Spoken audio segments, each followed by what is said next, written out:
And greetings. Happy Monday. Hope you had a great, long Thanksgiving weekend. Enjoyable, restful, festive. We are absolutely festive around here, as you can see. Now, Todd Erzin, is it permitted? Merry Christmas. Let it commence. Let the season commence. The McIntyre family, again, doing a fantastic job decorating the set here. So thank you to the two McIntyres. Thank you, Aaron, for that. Let us know what you think about what we think via the stevedeace.com inbox. You can email us, steve@stevedeace.com. That's DEACE. Like us on Facebook. Follow us on Twitter at Steve Deace Show. That's, again, DEACE. You can also look for us on MeWe, Parler, Gab, and Getter. Speaking of MeWe, Parler, Gab, and Getter, and Facebook, you guys will be asking the questions next hour. We sampled places, all of these places for questions you did, right? Yes. So they're all going to be represented today in our Monday Town Hall. Ask Me Anything next hour. Just a little disclaimer. I did ask Todd, let's really emphasize the more serious questions this week. Correct. Because we were off for so many days. I just feel like, most people, there is actually a sizable audience that loves it when we delve into sports and pop culture stuff. But the vast majority of the people that tune into it for the more, shall we say, decisive subject matter, right? And they're perpetually living on the edge these days. Anyway, as they should. If you're paying attention, you should be. And so with only 2 shows last week and then a long break, I just felt like, you know what? The folks that are in serious mode, we should give them their propers this week. So I did ask Todd to emphasize the more serious questions. Of course, I've not seen any of them, and then I will answer them for you, hopefully with a maximum amount of spite and also got you from you coming up in the next hour of the program. You can also get clips of the show when you go to rumble.com/Steve Deace Show, and those clips are both free to watch and free of censorship as well. Today, of course, is Cyber Monday. So our friends at Built Bar, they brought it. It's been brought in. Is that a word? It is now. It is now. All right. They are debuting today 2 new flavors. Now, one of these I've tried. They gave me a sample of the Caramel Almond Delight Bar. That's the new flavor from Built Bar, and it is phenomenal. All right. Right now, I don't even know how to rank. I've had like a good top 10 of Built Bar power ratings for flavors for a while now. They've come out with so many good ones recently that I'm having a hard time getting beyond, I know what my top 3 or 4 are, right? And then I can't rank anymore who 6, 7, 8, or 9, or 10 are, okay? Just got to keep trying each one 7 times, and then you'll sort true. it all out, I'm sure. Or, 7 times 77, yes. Maybe, that many times, yes. But if you want to try the new Caramel Almond Delight Built Bar, caramelized chocolate as a protein bar, not loaded with calories, carbs, and sugars, loaded with all the good stuff and the protein you want. And they've got a new puff flavor. That's the marshmallow variety of their protein bar. Their new puff flavor is white chocolate cheesecake. Now, I've not had a chance to try this. I have tried the new ruby chocolate Built Bar puff, and it rocked my world. It was so good. All right. So today, it is 20% off site-wide today. Extra savings for Cyber Monday when you go to Built.com, BUILT for Built.com for Cyber Monday, and you get an extra discount today at 20% off with the promo code DEACE at Built.com. Coming up at the bottom of the hour, our good friend Bob Vander Plaats will be joining us. And I was telling you guys before the show, it was an emotionally draining Thanksgiving weekend. Most of it good, okay, but emotionally draining. Usually Monday after Thanksgiving, they'll tell you every year, it's the most sluggish I am. I'm just used to getting home again and getting in the routine, and then I got to go back to work. This was like the first time ever I was actually anxious to get back to work, okay, because I just needed to get back to a normal routine. I'm still an emotionally stunted heterosexual male.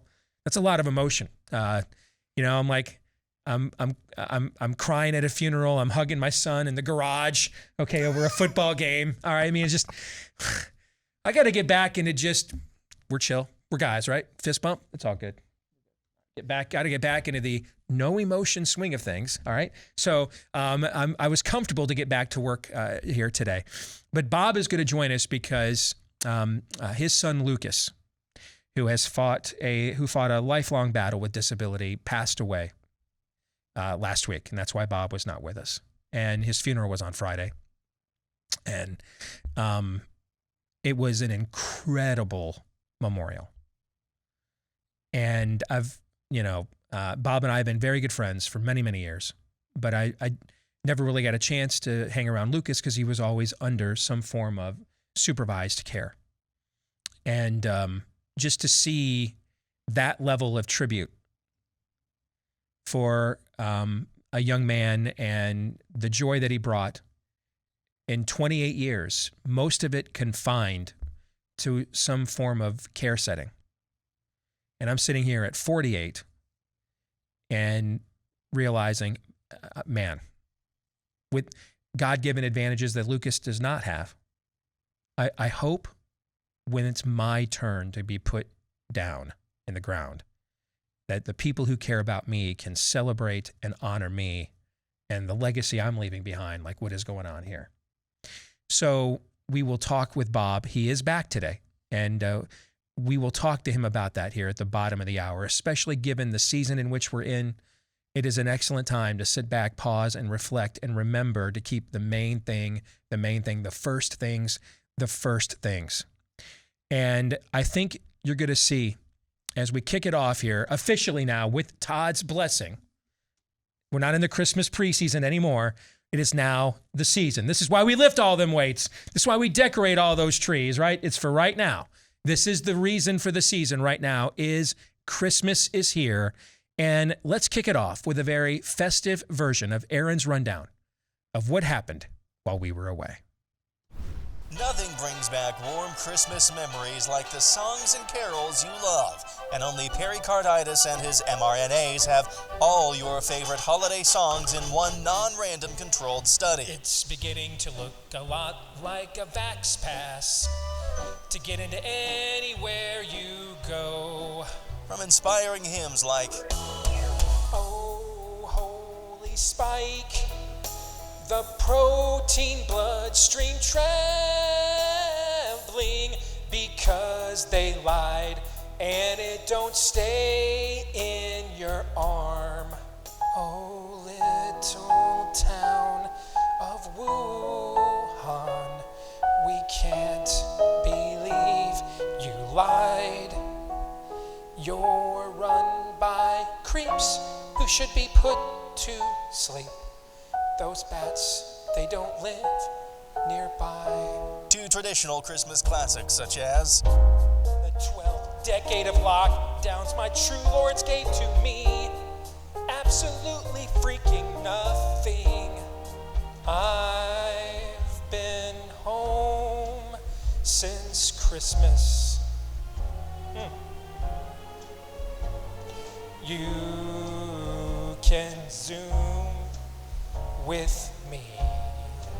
Said your kidneys to the people far and near. Do you fear remdesivir? Then there's those funny novelty songs to lighten the mood. Grandma got run over by a chromo. He left her to die in an infected nursing home. I really can't stay. Baby, it's COVID Stan. I really must go. Can't, baby, it's COVID Stan. I saw mommy masking Santa Claus because the CDC said so last night. Jingle bell, jingle bell, jingle bell palsy. If you dare get that booster, then you sure are ballsy. And of course, we remember the reason for the season. Fauci, did you know that your virus would someday wreck the world? Fauci, did you know that your science doesn't know what's a boy or a girl? It came upon Anthony Fauci, a sulfuric presence of old. from demons deep within the earth, who knew that his soul was sold. But that's not all. This collection has so much more to offer, like Rudolph the Red-Nosed Redfield, All I Want for Christmas Is My Fifth Vaccine, Deck Rochelle with Facts and Data, Whitmer Wonderland, Little Jabber Boy, Have Yourself a Little Waning Efficacy, Happy Christmas, This Is Never Over, and more. All this can be yours for a high price we can't name yet because inflation, but don't let that stop you from this once-in-a-lifetime collection. Call now at 1-900-666-VAX to order. Only available while supply chains last. Must be double masked when you call. Again, that's 1-900-666-VAXX. So, Todd, we thought we needed something that truly said "'tis the season," that kicked the season off something proper, that fully encapsulated both everything that this time of year is gloriously about and everything that the last couple of years has ingloriously done, and put those two things together into one compendium, one compilation that just in a singular snapshot said, that's where we live now. You had no idea this was coming. Aaron and I have been working on this for about a week and a half now. Your thoughts? Well, you are hanging on by a very thin thread, and I dig that about you. Wow. Remember when I laughed at Steve? He said, well, that song's not in my key. Thank God Steve doesn't have a key, because he lent all his non-talent to that in the best way anybody could imagine. So this is the dude code when we say that if you are actually exemplifying the dude code when you run and break the dude code in certain instances all the time without exception. His full-throated embrace of that, saying, no, we're not going to get some pro or somebody sounds good. I'm singing this. I'm dying on this hill. Jean-Luc Picard, here and no further. This is why it's an honor and a pleasure to sit on his right. Aaron, your thoughts. And by the way, that was a magnum opus. The ratio, it looked like the Time Life Christmas commercials from the 80s with the B-roll and everything else that you and I watched growing up, all right? I mean, that was masterful, brother. Masterful. You know, there are plenty of things. This took me less time than today's montage would have taken me, given what happened over the weekend and the crap that's trying to be pulled upon the entire globe yet again. I think this was the perfect thing to lead off this week with. We didn't know what an Omicron was when we started working on this. Mock this. And most people already are. New variant, I can't. Most people that I've seen anyway are just like rolling their eyes at this already. I think this is the appropriate response now. When Anthony Fauci opens his mouth just to belly laugh at him, and then remind him that he does deserve to be in chains and possibly, something a little bit worse for his crimes against humanity. And all the medical establishment, when they open their mouths over the next month and a half as they attempt to lock you down and scare you again, just think about Fauci, did you know? Just think about Jingle Bells palsy. Because your reaction to that and to this should be the same, which is laughter. And then going about your life as normal. We wanted to, could we? And by the way, the gentleman who like 3 weeks ago on Buy, Sell, or Hold sent us the list of COVID stand Christmas songs. Yeah. It was a couple days later, I'm just sitting in the shower and those came to me and I'm like, holy crap. I came up with a whole bunch of other, dude, I can't remember your name. You are the muse here. All right. As they once said in the movie, I had to watch way too often to the point I actually started to like it. All right. As a father of two daughters. All right.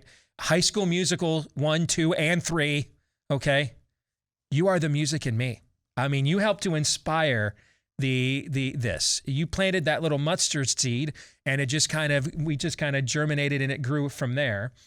And all year long, we have talked about a couple of themes. And one of them has been What does the devil hate the most? And Aaron was just highlighting that, to be mocked.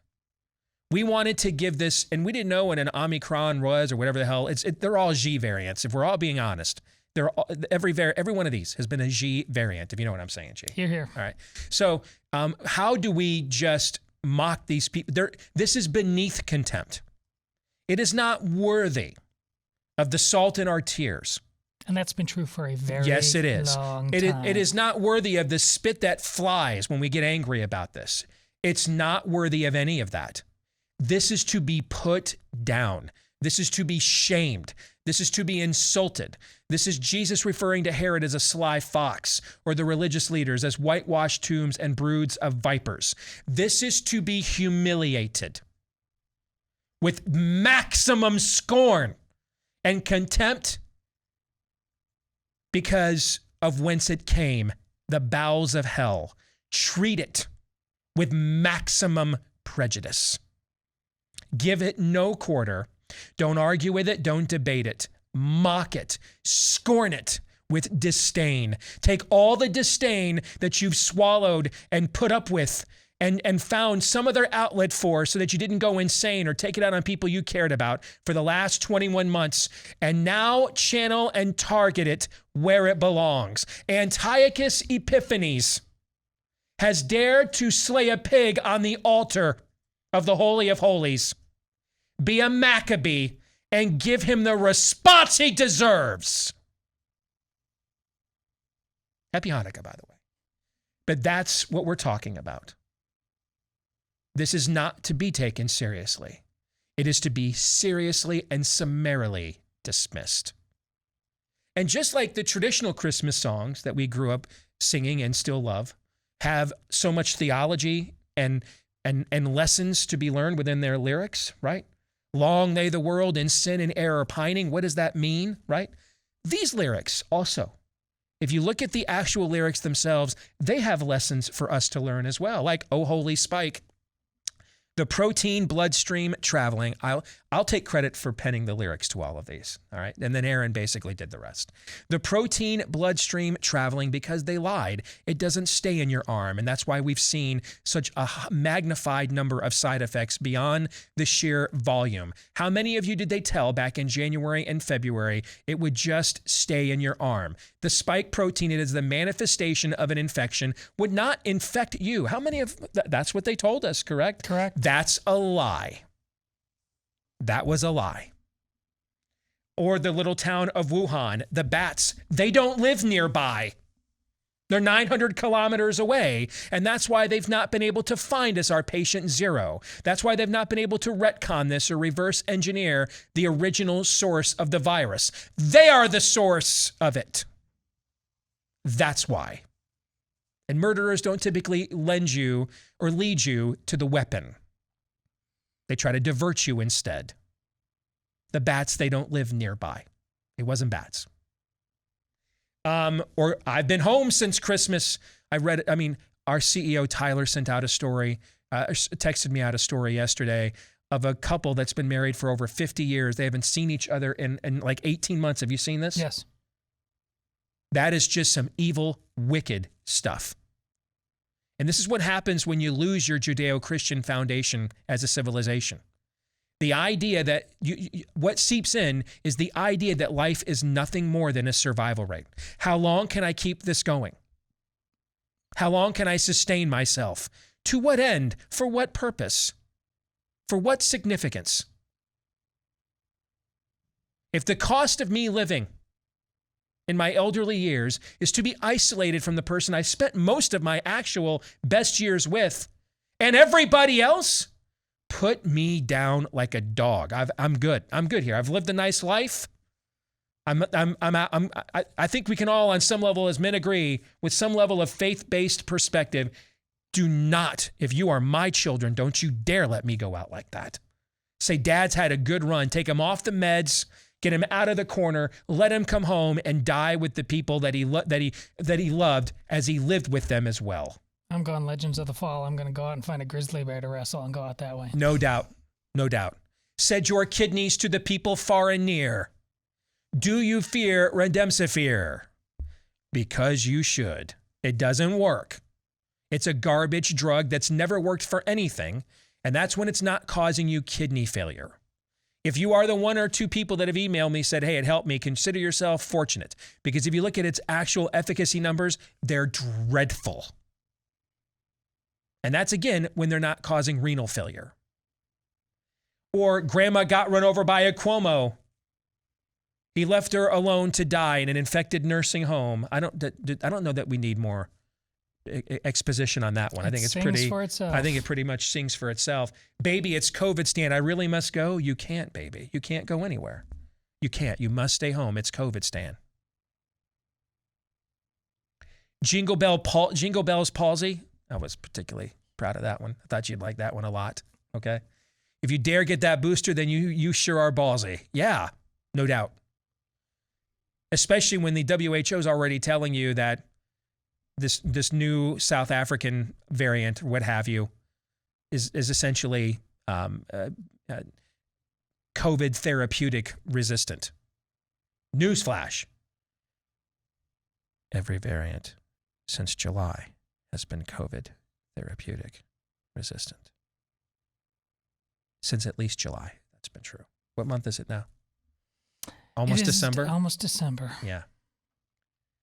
Fauci, did you know that your virus, that you and your Chinese friends and scientific elites were working with on your gain of function research there in Wuhan in order to come up with preemptive vaccines? Did you know that your virus that you created, sir, would one day wreck the world?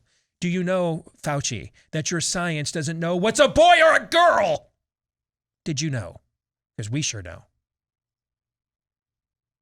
And then, to me, the piece de resistance, which is why we saved it for last, a sulfuric presence of old from demons deep within the earth who knew that his soul was sold. Mr. I Am the Science. Did you see that yesterday? Oh, yes. Yes. See, just like the traditional Christmas songs preach a lot of theology, so do these ones. Just a different Theo. And they didn't think I could come up with another nefarious book. I couldn't. I came up with a nefarious hymnal. Any thoughts on that? Well, another song comes to mind. It's Live Aid. Do they know it's Christmas time? Down in Africa. Well, the script is flipped.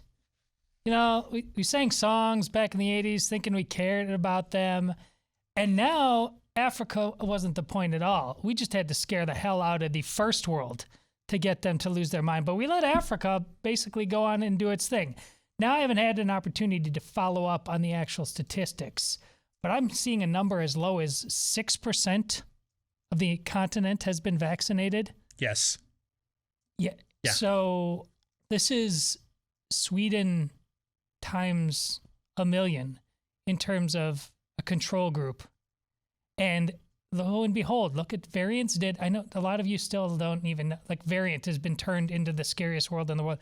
No, variants naturally get weaker. We've been telling you this forever. And unless this is another diabolical Wuhan plot, which, hey, I'm all ears because we all think that could happen too. But this is actual science we're seeing happen. A weaker variant because we allowed this to go through populations that, yes, in some respects are less healthy, but in a lot of respects are younger as well. Then we're going to look back on this time in history as the place science went to die. But hey, who knows? So we got to re-rack. I think we need to dust off Bono, dust off Sting. Is Boy George still around? I just heard the song a couple days ago. We got to re-rack that. We got to do the second version of that song because Africa may just be here to save the rest of us.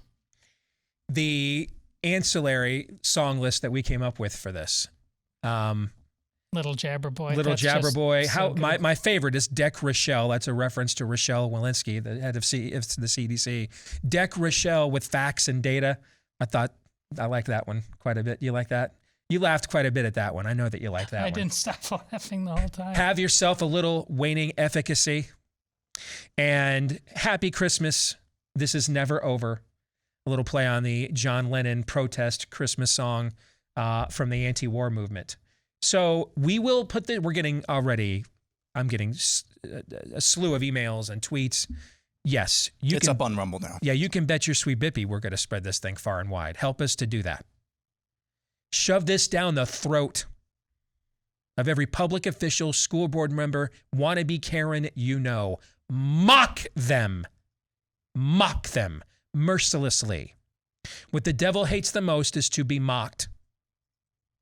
Are we going to put this on Facebook? I mean, if you're going to go out, we're putting it everywhere. We're going to put it absolutely everywhere. Everywhere. This is a good hill to die and let on. the chips fall where they may. Amen, brother. All right? Because what the bowels of hell that have done this to us for the last 20 months, what it hates the most, what it can't stand the most, is not to be taken seriously. It lives off our anger. It loves our vehemence, our loathing, because it comes from a place that loathes righteousness and loathes those of us that believe in it. So return it with the scorn and mockery it deserves. Don't take it seriously. Don't debate it. Don't argue with it. Don't get exasperated. Don't let it take your joy. Don't let it spoil your holidays. Nope, nope, nope, nope, nope. Laugh at the bully. Mock him. Ridicule him. Because that is what stings most of all. And hopefully this will be a tool for which you can unleash some of that scorn and mockery, or unleash that bile and venom that you have been swallowing and storing up for this last, going on almost 2 years now. You can now channel it in a direction that's a little bit more constructive and destructive and at the entities and individuals deserving of it. Before we get out of here for this segment, let me tell you about our friends over at Keeps. Do not ignore our advice, all right? You can do something about that male pattern baldness and receding hairline with our friends over at Keeps. They offer the generic version, so you get the biggest savings available out there every single day anyway. And then they offer so much convenience. Everything's done online. You snap a few pics of your hair, answer a few easy questions online, and then a licensed physician will look at your file and recommend the right FDA-approved hair loss treatment for you. But then they add big savings to get you started as well. Half off your first order when you go to keeps.com/grow. So you're going to save about 50% all the time anyway with the generics. All that convenience, it's all done online, delivered directly to your door. But then we give you big savings to get you started. And we can do that for you today. When you go to keeps.com/grow, that's Keeps, Keeps, for keeps.com/grow. All right, when we come back, I mentioned it was just a very emotionally draining weekend for me. And one of the events that was the most emotionally draining was the funeral for our friend Bob Vander Plaats' son, Lucas. And Bob is back to work today. And he's going to join us here in a few minutes. And he probably wouldn't want me to mention this publicly, which is why I'm going to do it. Just really classy of Ted Cruz and his father, Raphael, to fly in for this and pay their respects. Just a very, very classy move on their part. So I wanted to recognize that. But this funeral had a very powerful message. And Bob will share some of that with us when we come back here in a moment. Stay tuned.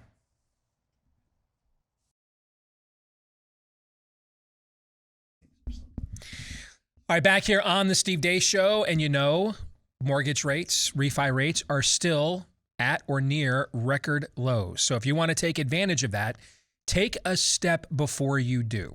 All right, make sure you're fully armed with your own information on where you stand from a credit standpoint, credit rating standpoint, so you don't get blindsided or they don't try to tell you, well, I mean, there's something you didn't pay off, 4 years ago and you thought it was completely done and taken care of.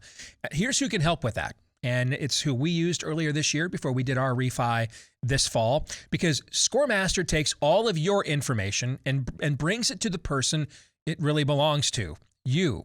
Find out exactly why you have the score you have, exactly why. And it'll be all laid out for you the most simplistically you've ever seen. Because a lot of times, even if you can get your lender to hand you your credit report, it's like impossible to decipher that thing, right? So Scoremaster will lay it all out for you. And then, hey, what's the score you want, you think you need? Here's how you can get to that point as well. All right, so visit scoremaster.com/Steve. Takes just minutes to enroll. And sometimes the average Scoremaster user can raise their score about 60 points in just about 3 weeks even. All right, so scoremaster.com/Steve to get started today. Again, that is scoremaster.com/Steve. Well, we welcome back friend of the program and a longtime friend of mine, Bob Vander Plaats from the Family Leader. Good to see you, brother. How are you? Oh, I'm doing as good as can be expected. So we didn't mention this to the audience last week. We weren't really sure what the protocol and everything what that was, and didn't think it was our place to say. But your son, Lucas, passed away last week. And that's why you weren't here. And then you guys had the funeral on Friday, the day after Thanksgiving. And I mean, it was an incredible service. And as much as you're able to, I don't want to put you on the spot. That's why I asked you yesterday if you're okay with this, but as much time as you and I have spent together and as good of friends as we've become, I've not really known much about Lucas other than the book you wrote about him several years ago, because he's required, assisted living or care this entire time. But I've heard a lot about him, but to see the way that he was honored, particularly by his brothers, I mean, it blew me away. Here he is at age 28, and confined in ways that most of us would consider to be suffering, frankly. Mm-hmm. And I'm sitting there watching and listening to the legacy that he's leaving behind. And I'm 48. I have all these advantages of this platform and everything else that God has provided for me. And I'm thinking to myself, man, I hope I can come close to having people honor me that knew me the best, that loved me the most, honor me this way when it is my time, to be remembered. So I don't even know what I want to ask or say. I just wanted to say that to you, and then just kind of give you the floor, because so much has happened. Every day I'm getting emails from people. They want to intubate me. They want to put me on a ventilator. They won't give me medical care. I'm going to lose my job. Sure. And it's emotionally overwhelming for me. To just see the amount of suffering going on just within an audience, just within our own audience, let alone the country. And now it's Christmas, and if there was ever a time for us to get a reminder about what's really at stake, and even with the challenges we're currently facing, how blessed we are, now seems to be, I think, providentially, a really good time. Well, first of all, thank you, Steve. And it really meant a lot to Darla and I to have you and Amy there, along with Noah and Zoe, as well as the many others who showed up or who expressed support in a variety of ways, prayers, words of encouragement. Maybe for the audience, Lucas is our third son of 4 boys. He wasn't supposed to live for 2 days, nor 2 weeks, nor 2 years. Very rare brain disorder that got diagnosed when he was about 16 months old, called partial pachygyria lissencephaly. And what that means is that usually lissencephaly means you're characterized by a very small head and the brain is completely smooth. Luke's head was extraordinarily large, a larger than normal head, like he had 5 ventricles. Partial means part of the brain was affected. The lissencephaly, the smoothness of the brain, and the pachygyria is just kind of like squiggly lines going through the smoothness. And at that time, there was just a handful of kids in the entire United States diagnosed with this. And there was no norm. There was no, this is what you can expect. And we had doctor after doctor say Lucas is his own person. We don't know what the course is going to lay out, but he's medically exceptionally fragile, and he'll be severely disabled. And so Darla and I walked this, not 2-day or 2-year or 2-week journey, but it was a 28-year journey with him. And Lucas blessed our lives in immeasurable ways, impacted our lives in immeasurable ways. When he was younger in particular, he would light up the room with a smile, with a clap of his chest. He loved singing, he loved car rides, and yet, fully disabled. And there's scripture, and a lot of times we read scripture and we act like we know what it means, but it's not till you live it and you walk it out. Mm-hmm. But where the weak will teach the strong. And Lucas has taught us a lot. The name Lucas means light. We did not know that when we named him Lucas. And so we always say the light from Lucas. And I think what you saw, in particular with our three boys, and I'd also add in Darla. For those of us that know your family, this is not what she does. She is very much the influencer behind the scenes, and to see her though get up there, and this is something my wife and I talked a lot about on the way home, to see her get up there and face the crowd and honor her son that way. I was doing a fairly good job, mostly keeping it together until then. That's when I kind of lost my composure. Yeah. And so, Lucas has taught us so much about life. First of all, there's things in this life that are going to crush you. I don't know what it is, but you're going to come under a crushing weight of something. Mm-hmm. And either that crushing is going to leave you completely renderless, or you drift away from the faith, or you abandon the faith, or it's going to bring you tighter together, closer together, make a diamond in all of this, is what Greg Baker just said to me this morning. And Lucas has had such an impact on our boys, what you saw in them giving their tribute to Lucas. Lucas impacted that tribute. I mean, he impacted those boys significantly. Darla and I, it's brought our marriage closer together, not further apart. Lucas was still a magnet in our life, even though he required 24/7 care, and he had many, many seizures, 5 life flights before he was 2 years old. 3 times I had to rescue breathe him to get him back to breathing on his own. So he's always brought us to the brink. And so this last time, Child Serve, which was taking care of Lucas and Darla, and that's just 10 miles from our home, they noticed Lucas wasn't responding right. And so about 10 days ago, Darla said, well, I think we need to get him out and about, because he was confined to that facility because of COVID. And Darla and I were meeting with Lucas in his backyard or in the garage because we couldn't be in the facility because of COVID. And so we still saw Lucas a lot, but it was in different circumstances, and he loved car rides. So Darla said, I think if we can just go and get him a car ride. So we gave him a car ride a couple Friday nights ago, and he gave out one singing noise, but that was it. And then Darla said, well, I think we can get him to our home on a Sunday. We always loved to have him at home at Sunday. We got him home on Sunday, and we spent all time with him, and that would have been the last time I lifted Lucas. I always lifted him out of his wheelchair, into bed, out of bed, into his wheelchair. It was just something I knew. The nurses would be like, how can you do that? And it's all, I grew up with Lucas. Lucas grew up with Dad, and so it's technique more than anything. And then, obviously, things just kind of went from bad to worse, and we were told he's got pneumonia. Not COVID pneumonia. Lucas had a major seizure probably 10 days, 2 weeks before his death. And when you have a major seizure, sometimes they have to use what they call a rescue med, which is an oral medicine. And Lucas is on a feeding tube, so they had to use the oral medicine. And they believe he aspirated a lot of that into his lungs. And that created the pneumonia.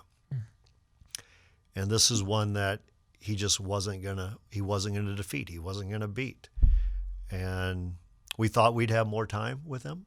The doctor said the next 24 hours is going to be crucial in regards to is he going to take a turn to the positive or a turn to the worse. So we thought we'd have more time. But about 18 hours after that statement, Lucas went to be with Jesus. One of the things I've noticed about you, and for a long time I thought you might just be a better person than me. That could still be true, frankly. I'm not really that good of a guy. But it's noticeable when we've taken trips together for business. Okay. Not like getaways. But just got to clarify stuff like that these days. But the level of, no matter if we get delays, you're just so less easily annoyed than me. Okay. Now, most people are, all right. But and I used to think there's got to be another reason or explanation for this. And going through that memorial on Friday, I think I finally got the answer. And that is what you guys endured with him every day for 28 years. I took a mission trip to Haiti about 8 years ago, and I saw suffering I just can't even quantify in my own brain. Okay. Sure. And I vowed when I got back, man, I'm going to have a lot more broader perspective. And that actually did last for a while. I got less annoyed in traffic, little things that would just set me off. But after the time goes by, that's a long period of time, and you go right back to the rut of what you kind of know. But every single day for 28 years, you guys could have gotten that call.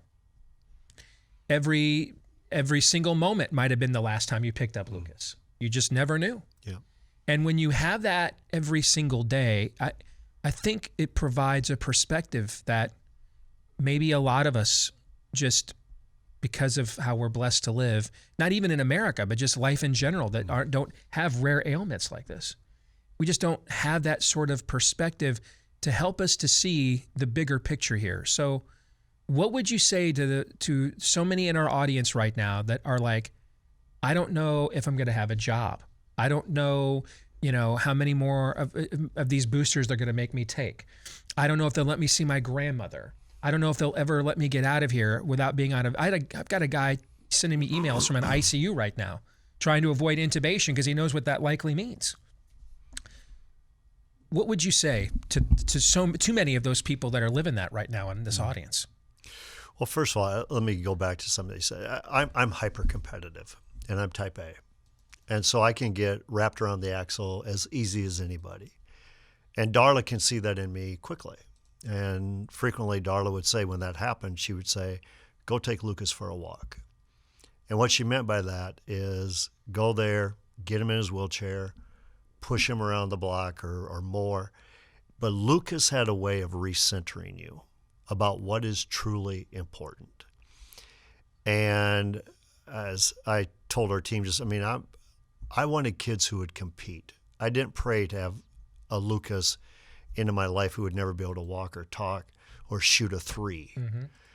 And Chuck Norris told me one time after reading Light from Lucas, he said, Lucas may be the most competitive kid I know, but he's competing for his own life many times. And we saw that right to the very end, where he worked exceptionally hard. He went away peacefully and all of that, but he gave his all right to the very end. But I think for right now, when Darla and I get trapped into the confines of this world and we start thinking about the little things, that's when we get emotional. That's when we get out of sorts. When we stay focused on Lucas with the freedom, the disabilities are gone, the tears are gone. That's why we had the balloon launch at the end, just to have the imagery of freedom. The chains are gone is what the Amazing Grace song was all about. The chains are gone. That's what we see with Lucas. Our 28-year-old son, Hans, he's the third one who spoke at the service. But he said in our home one day when we were going through this, he said, we should rejoice anytime somebody passes from this life into eternity. But my gosh, with Lucas, we should be doing backflips and handstands and just praising God that his disabilities are gone and he is in complete freedom right now. And when we focus there, we are so thrilled and we're so happy. Obviously, we're sad for us yet, but we're so thrilled, we're so happy for him. But so that Hans, I thought, gave a great perspective of the reason we're here. There's a finality to this, and we need to deal with that. We need to wrestle with that. I thought Logan, our youngest son, but he's the one who went second, when he talked about Christian community and Ruth, who just gave to our family and the blessing Ruth was to our family. She was basically his nurse, right? Well, not even, no, just a caregiver? Just a care, just Okay. she has no training whatsoever except for, I see a family that needs help and I'm serving. And she served relentlessly. And still, she talks to all of our boys probably 3 times a week yet. Well, her name was Ruth. Yeah. Is. Yes. In a lot of ways, she matches up with the biblical Ruth. And then Josh, our second son, who went first in the service, but when he made a comment about, I want a faith like that. I want a faith like, Mom and Dad had in wrestling with Lucas. That's what this life's about. That's the powerful stuff of this. And so, yeah, Darla and I were exceptionally blessed by the life of Lucas. We were exceptionally blessed by the testimony of Lucas, the service of Lucas. And all praise goes to God, not to anyone else. Very well said, brother. We've got about 30 seconds. Is there anything else you'd like to say here before we close it out? Well, I think the brothers said privately, and they may have said it publicly, but Lucas brought out your best. And the reason he brought your best was because you knew he couldn't. And so you've been given this platform. We've been given this opportunity. We've been given what we can do. Just give our best. Do it with excellence and honor kids like Lucas in the process. God bless you, man. God bless you as well. Yep, thank you for coming in and sharing. I know it wasn't easy. Hour 2 coming up, and your chance to ask me anything when we return. Back with Hour 2, live and on demand here on BlazeTV radio and podcast. Steve Deace here with Todd Erzin, Aaron McIntyre, all of you. Merry Christmas to all of you as well. Hey, real quick, we got that picture that I want to show the audience here in a minute. All right, cool. Steve at stevedeace.com is how you can email the program. That, again, is DEACE. Let us know what you think about what we think there. You can also like us on Facebook. Follow me on Twitter at Steve Deace Show. And then look for me as well on places that don't censor us, called MeWe, Parler, Gab, and Getter. Just look for Steve Deace there and get clips of the show that are uncensored. You can get it at rumble.com/Steve Deace Show, including the full version of the Christmas COVID stand parody that we unleashed at the beginning of this show. That is now posted on Rumble, and we'll have it up on all of our social media accounts here during the course of the day. So go to rumble.com/Steve Deace Show as well. In a moment, we will get to our Monday Town Hall, Ask Me Anything, and we've got questions this week from all of the platforms, from Facebook, from MeWe, from Parler, Gab, and Getter. We believe in representation and granting agency on this show. So we will do so to our followers on all of those various sites. But first, I've been talking about this this fantastic place called Paint Your Life. And what they do is they take photographs, and especially vintage ones. They get worn and throughout the years, and you want them to be preserved and maybe even remastered, as we used to say back in the day. And they do this with world-class painters. And I can give you the whole spiel. I told you guys I did this for my mom for Christmas this year. So remember last year, we were told to trust the election of mail-in ballots, but no one got their Christmas gifts until frickin' Valentine's Day. Remember that? Okay. So, of course, this year, Amy and I are like, dude, we're sending the Christmas gifts out right now, especially this painting of my mom's. And maybe we'll be lucky and it'll be there by Christmas. What do you think happened? It showed up like 3 days later. Okay. So she already got the gift. Okay. But she sent me a picture of the painting, and I want to show it to you. Whoa. Look at how good this is. And if you are just listening to this on the podcast, I can't even describe it for you. So this picture, I'm about 2 years old here. So this is from 1975. My mom is 17. So look how young both of us look here, okay? This is the oldest picture I have of my mom and I. And she didn't even know that I had this photo. She's got some older stuff, like when I was like really a baby, okay? But it's the oldest one that I have. And she had no idea that this was coming.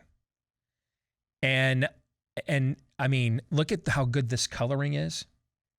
Look what they did. This photo, it's just been so worn and old, it just kind of has that orangish tint to it. You know what I'm talking about? Mm-hmm. Oh, yeah. I mean, this just is insane how good this is. And I mean, it blew my mom away. She can't stop texting me about it, talking about it. Okay. So if you're looking for something unique to do for a Christmas gift this year, especially if we've learned here over the last couple of years and the conversation we just had with our friend Bob, that maybe time is fleeting and the things that we have a tendency to take for granted around here as Americans, we are learning we are not going to be permitted those luxuries maybe into perpetuity. To me, it's a once-in-a-lifetime gift. It's worth spending, I think, if you've got it, a little bit more for something like this. This is how you preserve memories, okay? And if you text my name, Steve, to 64,000, all right, text my name, Steve, to 64,000. They'll give you 20% off and free shipping. 20% off and free shipping. You'll get final approval on the painting and the framing, everything, okay? 20% off. I'll tell you, I'll tell you what this cost. This painting cost about $500 is what it cost me. Okay. So 20%. Now yours might be more, yours might be less. All right. So 20%, because I don't want you to think it's going to be like $99.95, and it's not. I mean, you can see from the photo, the craftsmanship of this is extraordinary. How large is the painting itself? It's a full, it would be like a portrait on a wall. Yeah. This is heirloom type of stuff. Yes. Okay. So that was the frame, shipping, everything. That's about what it cost. Okay. So text the word Steve, that's my name, to 64,000. Text Steve to 64,000, get 20% off and free shipping if you want to do this for Christmas. And of course, time is of the essence because it takes about a week or two to do this, to paint it. Okay. So text 64,000 or text Steve to 64,000 for 20% off as well as free shipping. Okay, let's get to it. It is our Monday Town Hall Ask Me Anything edition. These questions come from every single social media platform we currently have followers on, and we're going to single out, hey, this guy, this is where because we're going to give a shout out to all of them here this week. We chose to go as best we could with questions of more serious subject matter, just because you only got 2 shows out of us last week and then a long holiday, and figured there's some serious things going on in the world, and we got plenty of other time to, riff on pop culture or sports if we want, right? So, Todd, you've picked the questions. Yes. I, of course, have not seen them ahead of time. Aaron, you're up. We will begin with Steph Knapp. What is to stop the government from saying that having our children unvaccinated is abuse? What about the other way around with the adult not being vaccinated? I raise my grandson, and I think I would get jabbed if that was the case. The seeds are being planted with the so-called school officials spewing they know better and basically calling concerned parents terrorists. A Texas judge that took away a mother's rights because she was unvaccinated. This judge was 1 county away from me in rural Texas. This comes to us from Facebook.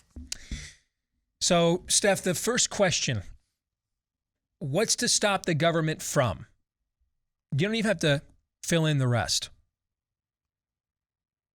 because it doesn't matter in what area or issue or criteria we are discussing.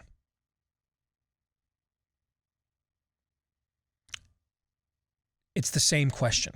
What is to stop the government from? And there's only 2 things. One is righteous people serving in government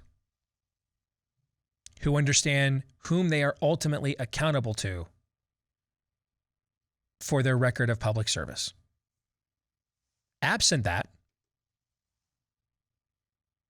it's fear of righteous people that they're governing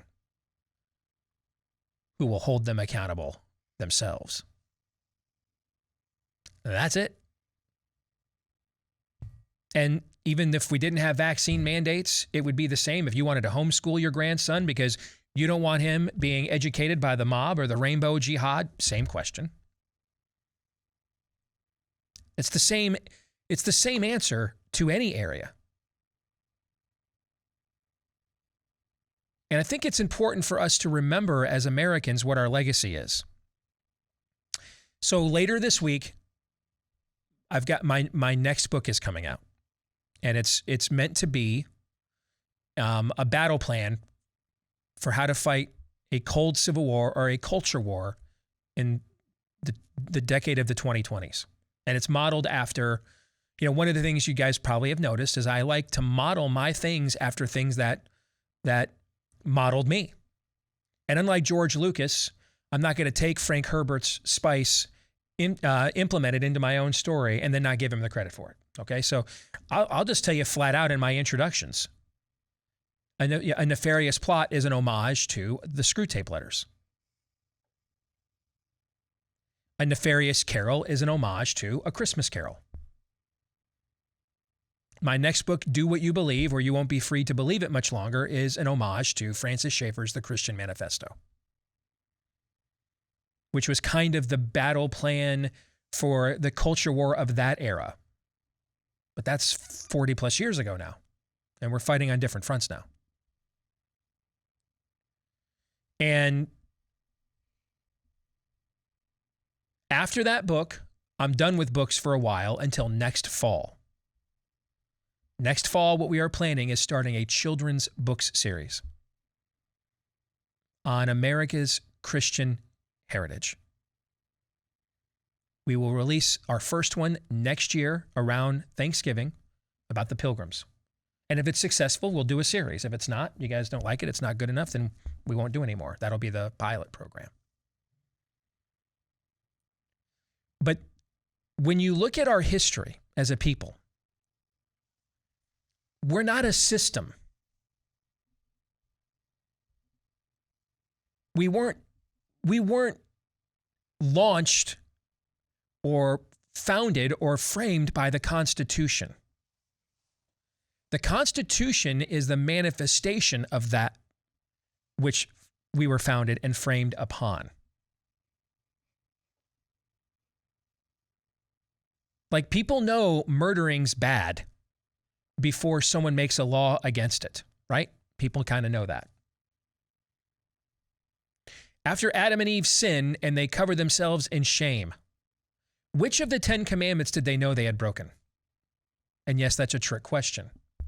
Why is it a trick question? Because there weren't any. Yeah, there weren't any 10 commandments. They instinctively knew that what they had done, made in God's image, they instinctively knew what they had done was wrong.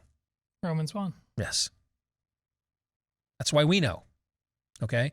Lewis once made the observation that one of the greatest evidences for a singular creator is the fact that pretty much every religion that calls people to transcendence, not hedonism or occultism, but every religion that calls people to some form of transcendence, Hinduism, Islam, Christianity, Judaism, other religions of the ancient world that called people to some form of transcendence, pretty much all had some variation of the same moral code. That's an observation that Lewis once made,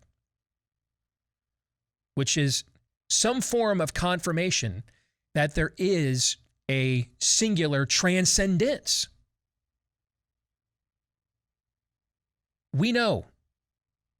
The Constitution, therefore, didn't make us better. We don't realize that we need a Second Amendment to protect our God-given freedoms because we read it in the Constitution. We put it in the Constitution because we already foreknew this. And what we foreknew and foresaw, we put in to our governing documents. As what God foreknew and foresaw, he put into his. We have forgotten this. And one of the reasons we forgot it, frankly, is not our own fault. Because this system that was inspired by what we were inspired by has stood the test of time here for the last couple of centuries. It's not been foolproof, but it has been fail-proof. And in the end, it even provided us a means to correct our previous errors.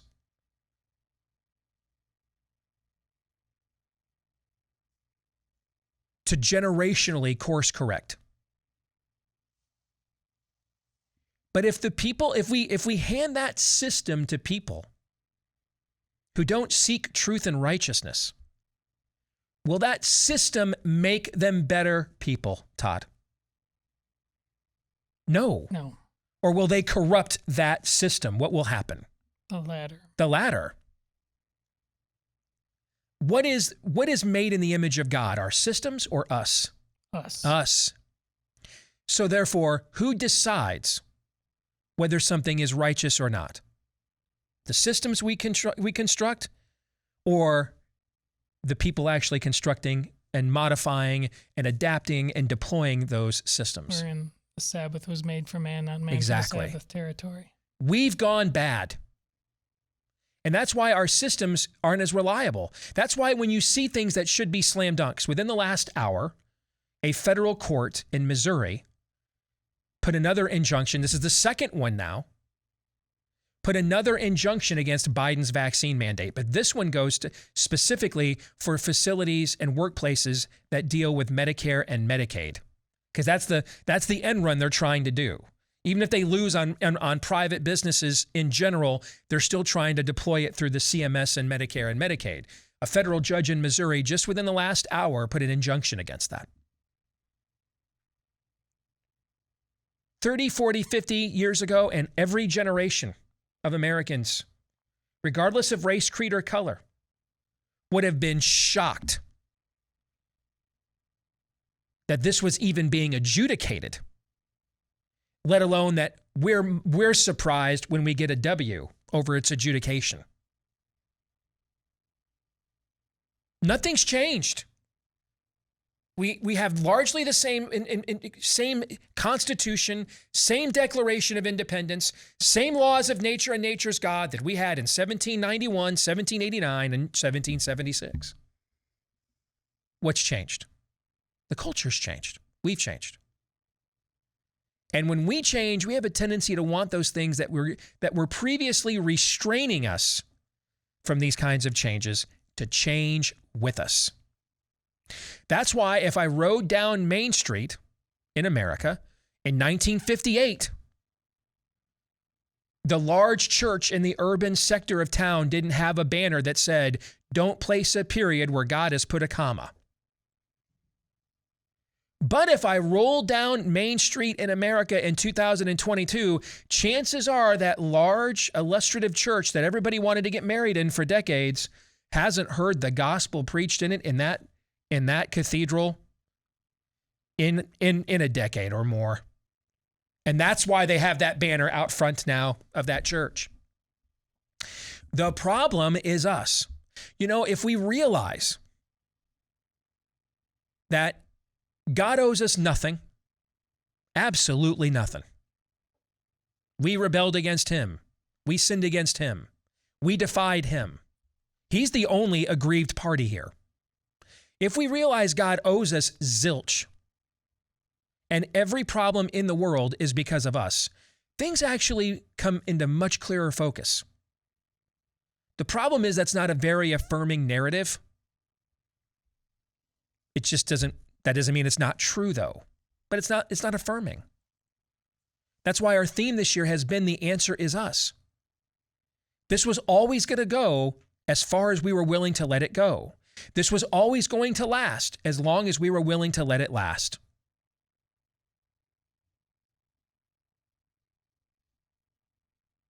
And that's true on whether you want to, it's the same scam, whether you want to call it guns, whether you want to call it education, whether you want to call it climate, whether you want to call it welfare, whatever you want to call it, it is the same scam.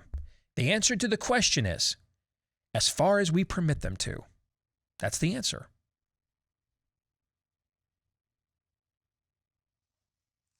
And so for a long time, I think we have forgotten this. You know, there's a saying sometimes in sports or the theater or, you know, and that something's a lost art. That it was considered to be cutting edge and avant-garde when it first came into being. And then it just became so cliched and everybody did it that people just kind of forgot about it because there were new ways of doing that thing in those fields. Somebody comes along and says, I'm just going to go back to the fundamentals. Everybody's over here zigging. I'm going to zag and go back to the fundamentals. And then they're credited with rediscovering a lost art, right? You've heard that expression, sure. Right?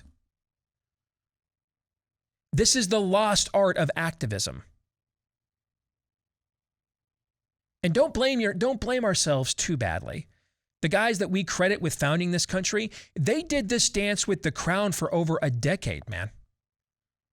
How many trips to England did Jefferson and Franklin and others make? How many emissaries did they send? How many calls to action did they demand?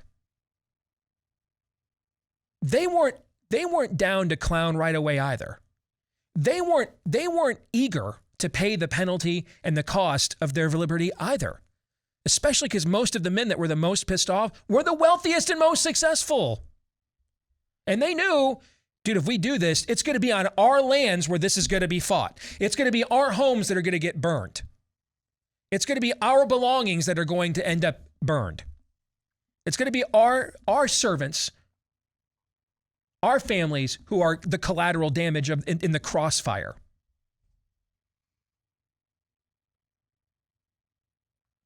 But we are now in an era where the systems that we used to rely upon from government going to certain places are not as reliable any longer.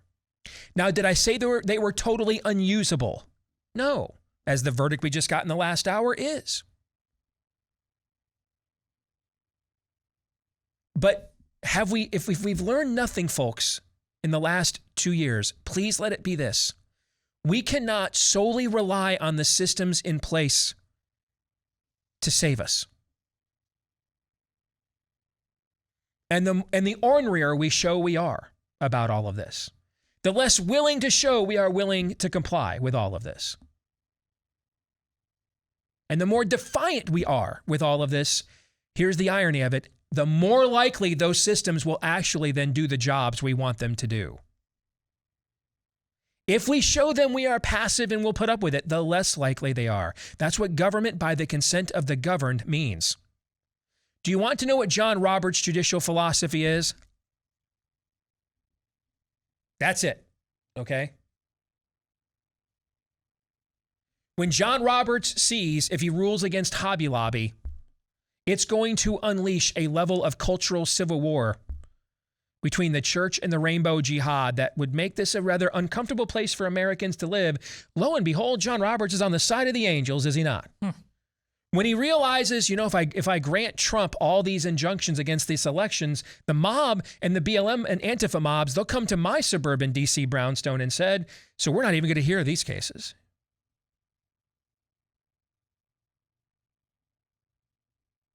Don't let your fate be decided by John Roberts or Amy Coney Barrett, for that matter. You tell them what your fate will be, which is, we ain't doing this damn thing, regardless of whatever the hell y'all say. So we can do this the easy way or the hard way. That's all you're going to determine, because our answer is no way. So no way we're doing this. So you all can rule the right way and make it easy, and we'll just go back to our political neutral corners and we'll fight it out at the next election and have a nice job, have a nice life being Americans. We can do it that way, right? Yep. Or you all can stick the thumb in our eye, and then we'll end up having to do it the hard way. Where it's Australia level protest, but with people who have the Second Amendment. What would you prefer? John Roberts is not your ruler. You are his. And neither is Nancy Pelosi or Joe Biden. So the answer to your question is the same as it would be on any issue. What is to stop the government from? Us. Unless we have a better culture that can elect a better quality of person. Anthony Fauci has not wrecked or broken anything. He is the byproduct of a wrecked and broken culture. Every previous generation of Americans, guys, I'm just telling you, would have hung him by now. They would have tried him for treason and hung him. Not put him on magazine covers or on Sunday morning talk shows. That's on us. So that's the answer to every issue, whether it's a vaccine mandate or any other infringement on your individual freedom. What's to stop the government from? Nothing. Unless they fear us. That's the whole point of the Second Amendment, is for your government to fear you, not for you to fear your government. That was way too long of an answer, but I think this was a very important question, which is why I'm glad it went first. Go ahead, Aaron. Next, we have Wash Georgington, who says, what would a Republican midterm win in 2022 even mean other than a pause in the quote-unquote progress of the left? If they don't have the knowledge or the spine to prune back the administrative state, will this only result in a regrouping of team tyranny for the final takeover and dismantling of Americanism? That's from Parlor. So, excellent question. And if we weren't at the brink point that we are right now, I would have really no interest. I don't care. I don't care if Kevin McCarthy's speaker next year or 2023. I don't think substantively all that much changes, frankly. Okay? But this actually is an excellent follow-up to the question that I just asked. This isn't about the Republican Party. This is about us. Okay? Let's look at what's going on in Kansas right now. So our friend of the show, our colleague here, Daniel Horowitz, looked at the vaccine mandate ban that the Democrat governor of Kansas just signed. And he said, hey, it's not a perfect bill by any means. It's also better than we've gotten from almost any other red state, like, say, Florida, yet. Now, why did this happen? Because the Democrat governor of Kansas realized that she likes being the Democrat governor of Kansas. She likes it and doesn't want to let go of it. And this has been pushed too far. So she's got to give back. This goes to right what I was just talking about. It doesn't matter if Glenn Youngkin doesn't plan on enforcing and stopping local communities from muzzling you or your kids at schools. What matters is if you plan on telling Glenn Youngkin, you know what, you're going to stop Roanoke from masking the kids, Glenn, but thanks. See what I'm saying? Yeah. That's what matters. The name Glenn Youngkin should be irrelevant. Shouldn't matter if it's Country Bumpkin. Glenn Youngkin shouldn't matter. Old Dirty Bastard. Shouldn't matter what the hell his name is. Shouldn't matter. What matters is what we think. That's what matters. The fact we know all these guys' names and all these judges' names is not good. That's not the way this is supposed to work.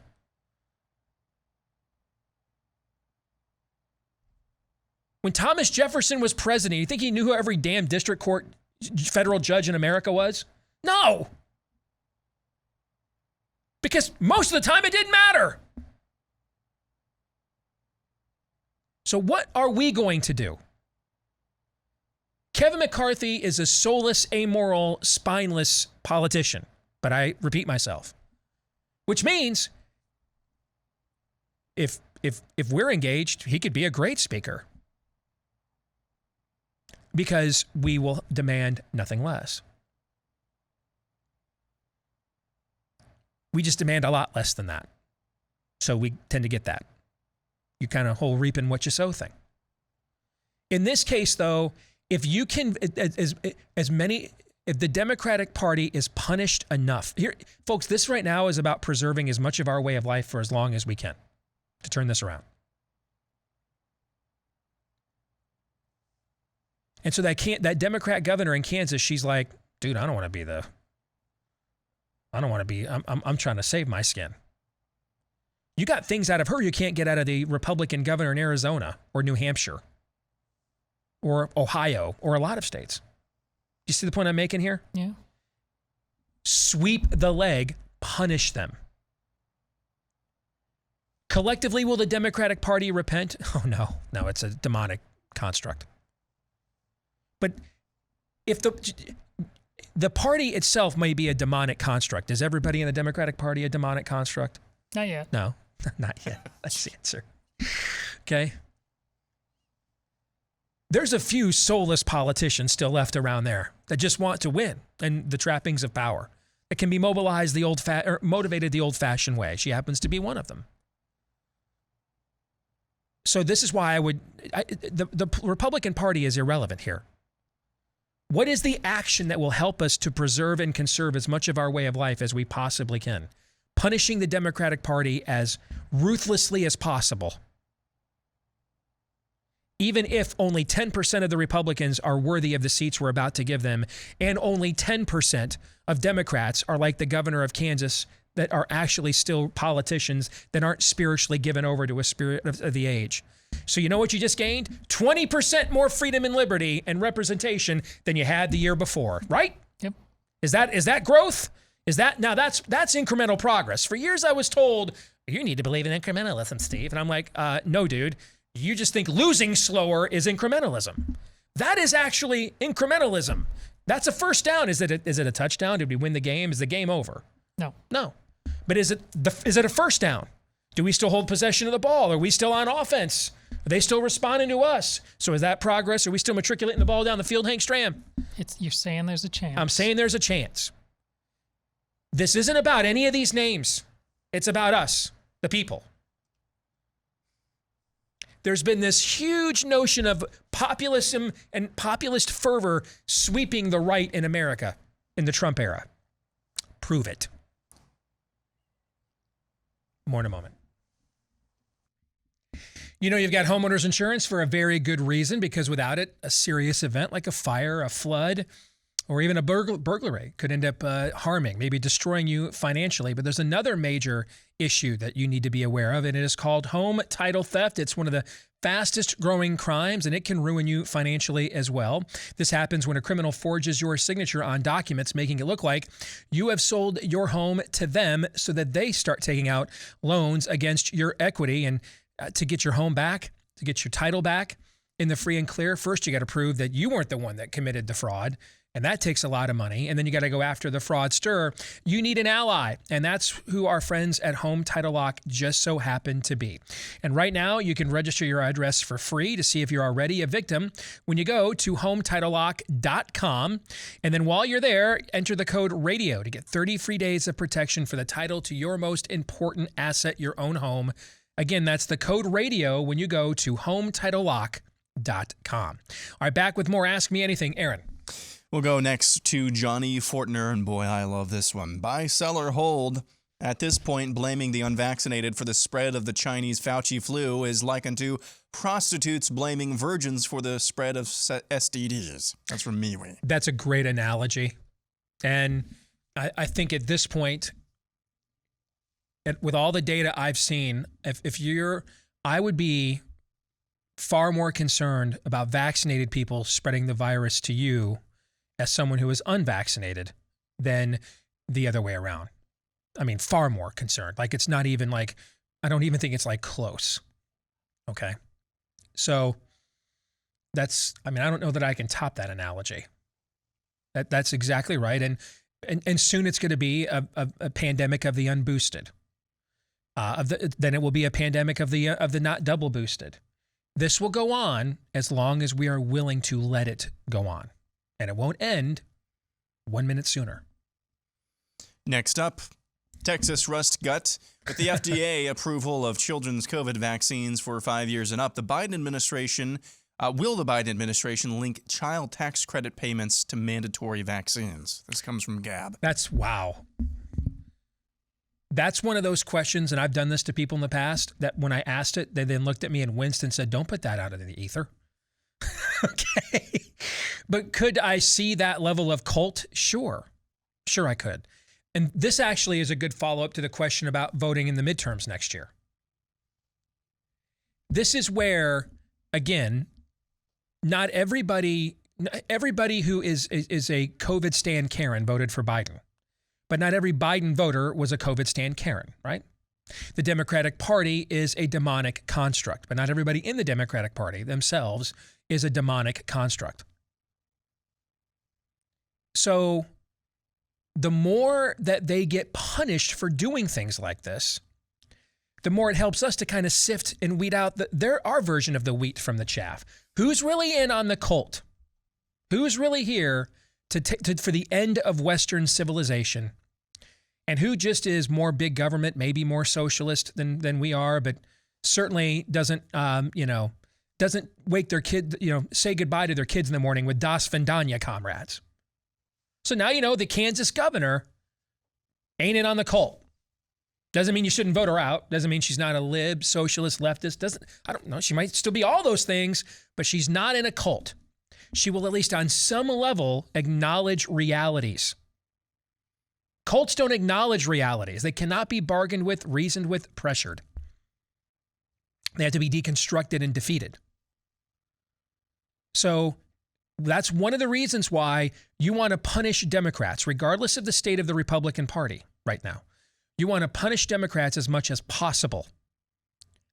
Because if you don't, the odds of what you're proposing and more and worse things than happening demonstrably go up. Because cults have hangers-on too. Cults have sellout, followers too. Well, I just thought it was cool, or she was hot, or I thought he was cute. Now you're drinking Kool-Aid and everybody's collapsing, and I'm like, oh no, not so hot and cute anymore, right? This is why these people have to be punished. If we don't punish them, their ranks of followers will swell. Because people like joining winners. They must be punished. Now, don't punish yourself by going into the real estate market without a real estate agent that you can trust, especially in these unprecedented times. Bing. Thank you.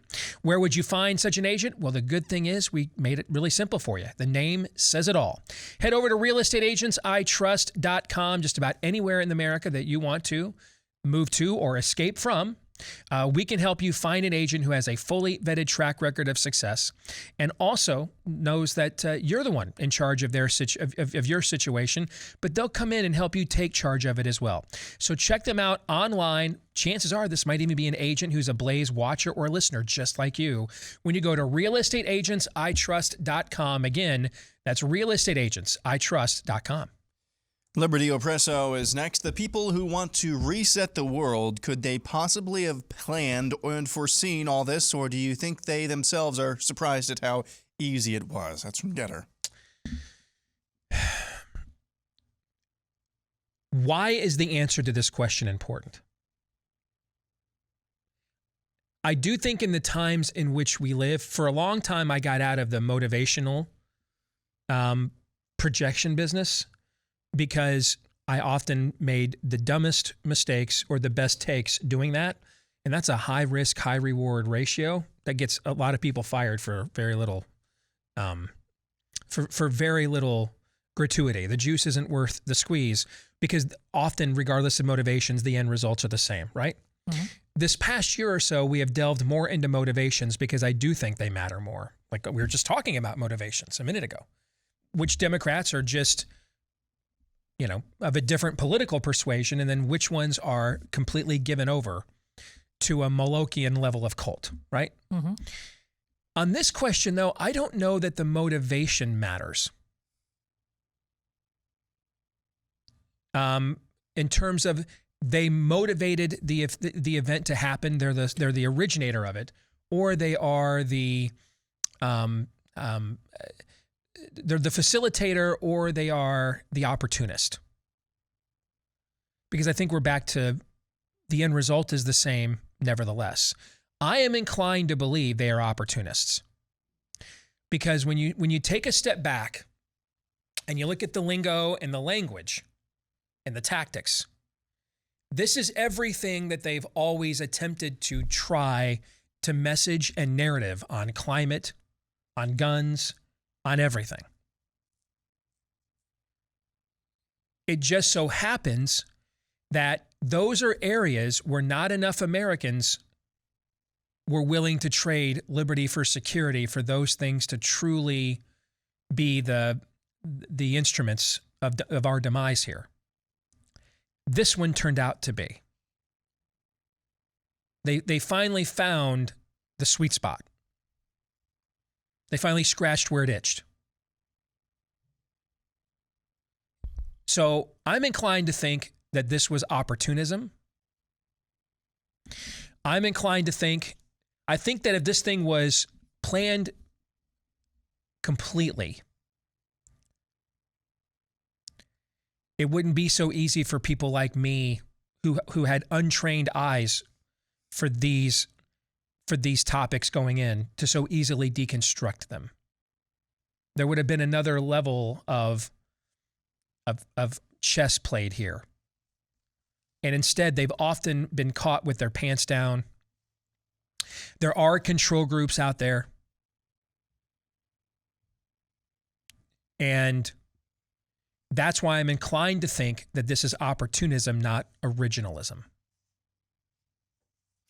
Next, we'll go to Tim Cheek. Supposedly, politics is downstream from culture. 80 years of movies, TV, books showing freedom lovers as good and totalitarian regimes as bad, yet the majority of the world just goes along with government overreach and the stripping of individual freedoms. Is this cultural influence only applicable for the spirit of the age? That comes from Facebook. It's interesting. We were just watching The Incredibles 2 last night. Yeah. I had the same thought. Do they understand the messages that they are actually conveying? That's a very right-wing film. Yeah. Yeah. And yet, here we are. I think knowing what I know about, what's his name? It's Brad something or other, who did the two Incredible movies. Knowing Brad what I know, Bird. thank you. Knowing what I know about him, I think it is very intentional. Dan Aykroyd, if you go see the new Ghostbusters movie, which is really enjoyable, by the way, Dan Aykroyd has gotten far more conservative as the years have gone on politically. And I don't know if it was in the script or he just ad-libbed it, but there's a scene in the movie where he literally says, it was the 80s. You know, we had Reagan, we had prosperity, we were more idealistic back then. That's exactly what he says. Okay. So I absolutely believe politics flows downstream from culture. I absolutely believe it. And I think there's a new counter thought going out there that politics is actually driving culture now. I don't believe that's the case. But I think it looks like that to some because there's another variable here that we have to consider: human nature. Our nature as a species. Our nature is we are sons of Adam and daughters of Eve. Our nature is to fall for the lie that tells us what we want to hear, and then not stand up for ourselves, our beliefs, or the people that are under our protection and guidance when challenged, unless we absolutely have no other choice.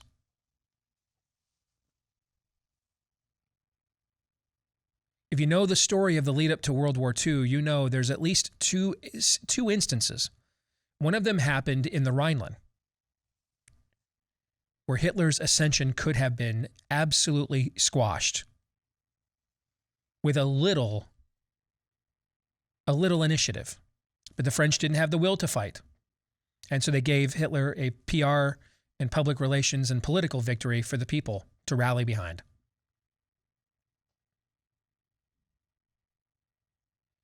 This is kind of how we roll. We let the bully take the lunch money over and over and over again, and then only tend to fight back when we're just out of lunch money, right? And so there's no alternative. I think that's why it looks like the culture is being driven by politics right now. Because when you look at the culture, you see, as you point out in your question there, Tim, what sells and what does not, what messages market and which ones don't. And you're like, how do I make these two things jive? It's we're too complacent.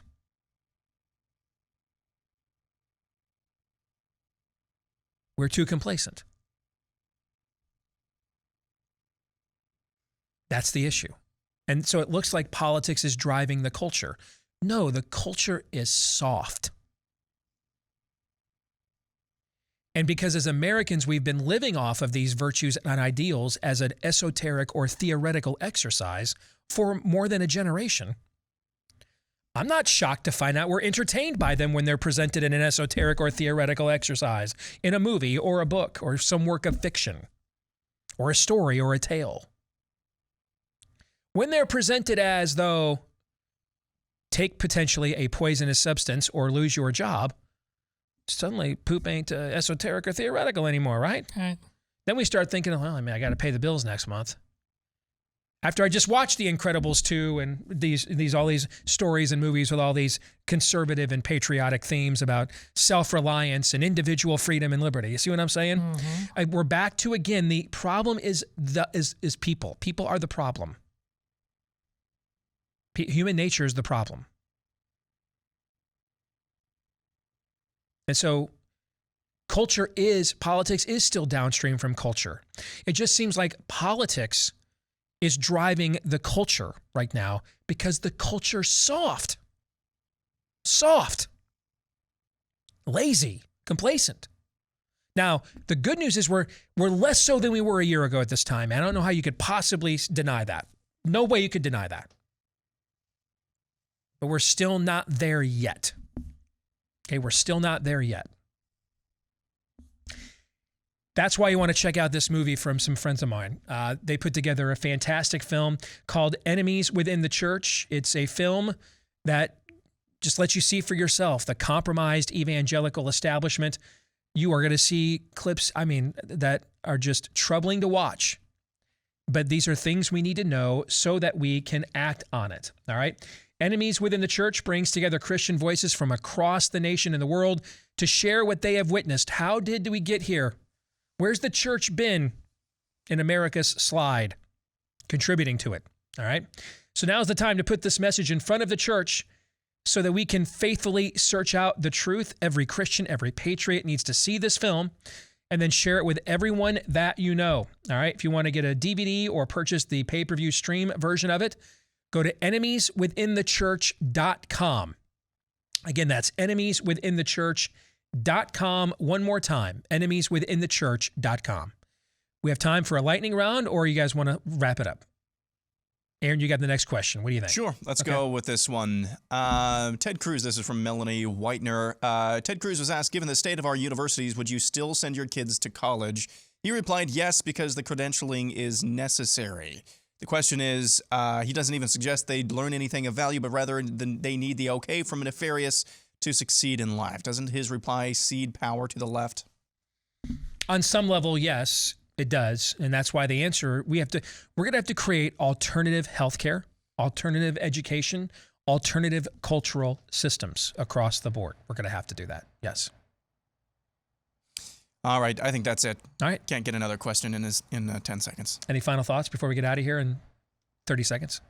Well, whatever doubt you're feeling in your heart about facing the struggles in front of you posed by the questions, again, remember the antidote we had live and in person on this show today in the form of Vander Plaats. And he's not unique. There's all kinds of people who have decided to put faith over fear. Do the same. Well said.